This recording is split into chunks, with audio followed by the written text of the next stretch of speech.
Hello everyone, it's Grant here. This is the first step tutorial of the beginner's Rubik's Cube solution.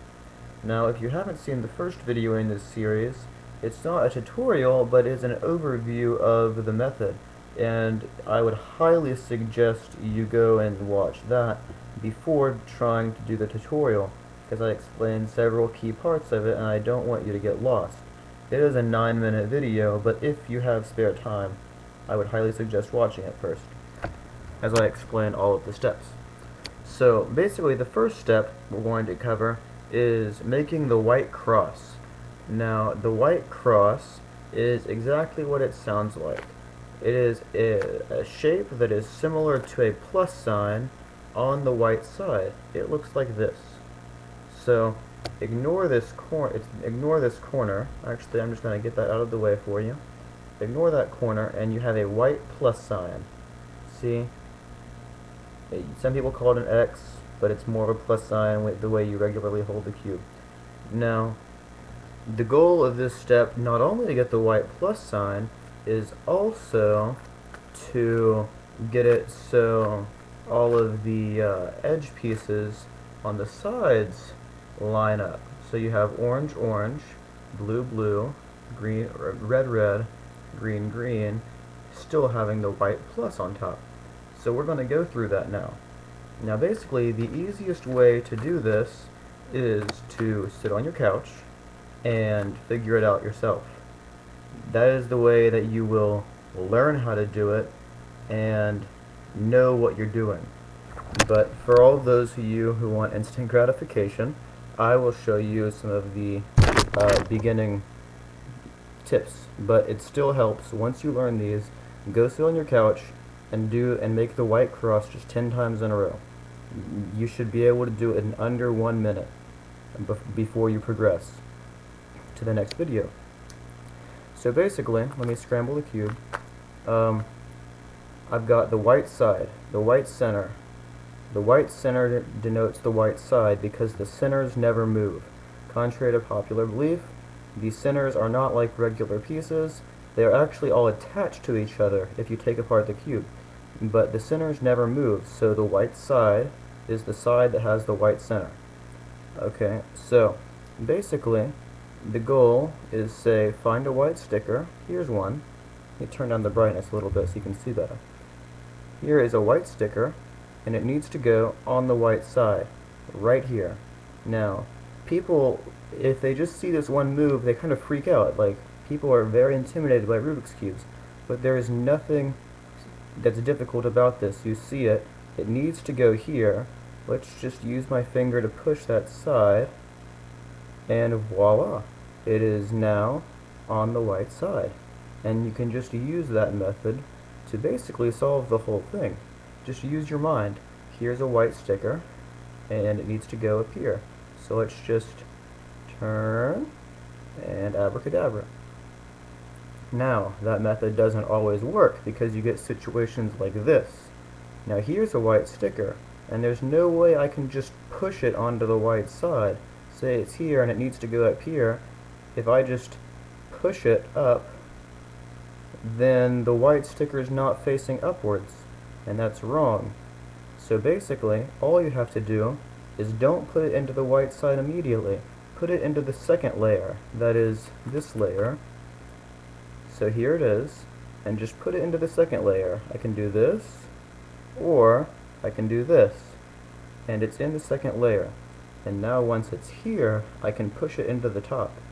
Now, if I'm not careful though, I'll end up messing up the two pieces that I already have. See, if I just take it and I push it into the top layer, I'll accidentally break this piece, which I already had. See, watch. Here's the sticker, and I break one. So the trick is to take the sticker and say it's going to move to this piece, but I have a white sticker here, I can't break it. So you take a piece that doesn't have a white sticker and you move it into that place. So see, it's here, and now it's going to move into a place that doesn't have a white sticker. So that's good. So now I've got another piece right here, and I need to do the same thing. Now if I move it into the second layer, oh, I did the same thing.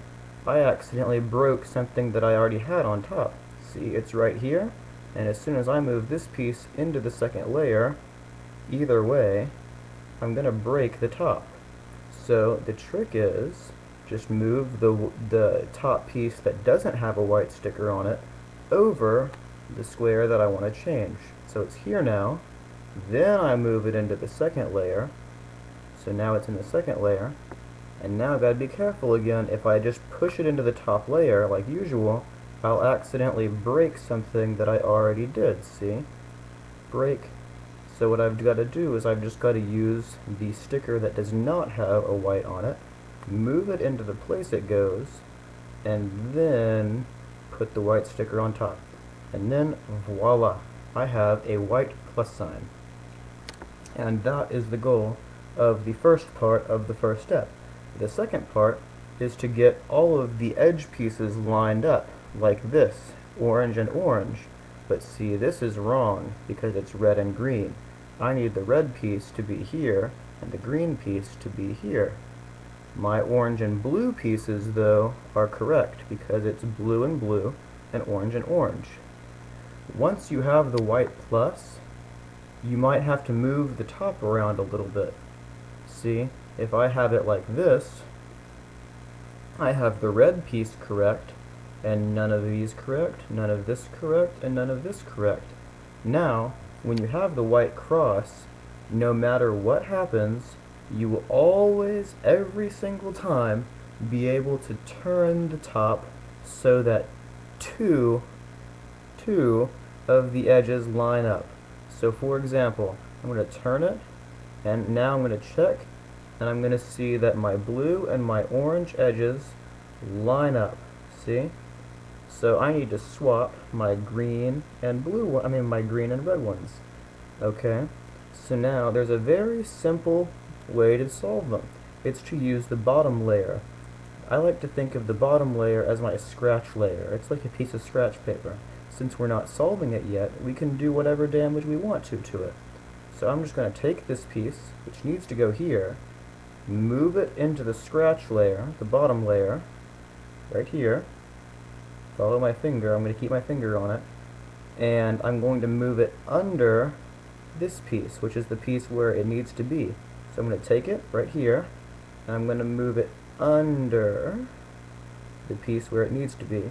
And then I'm going to do another double turn, which will effectively swap them and put this in the right place while putting the green and white piece under it, swapping them. Then I'm going to take the green and white piece, move it back under the same place that I took the red one from, and swap it back up top. Now, this is just pure logic, no magic behind it. Sometimes you'll get situations where instead of being side by side like that, you'll have pieces, say the blue, and on the other side of the cube, the green. These two need to be swapped. So it's the same method. I'm going to take the blue piece, move it into the scratch layer. It's right here now. Now I'm going to move it under. It's right here now, if you can use your spatial perception to follow it. It's right here, under the green one, which is where it needs to go because it's green.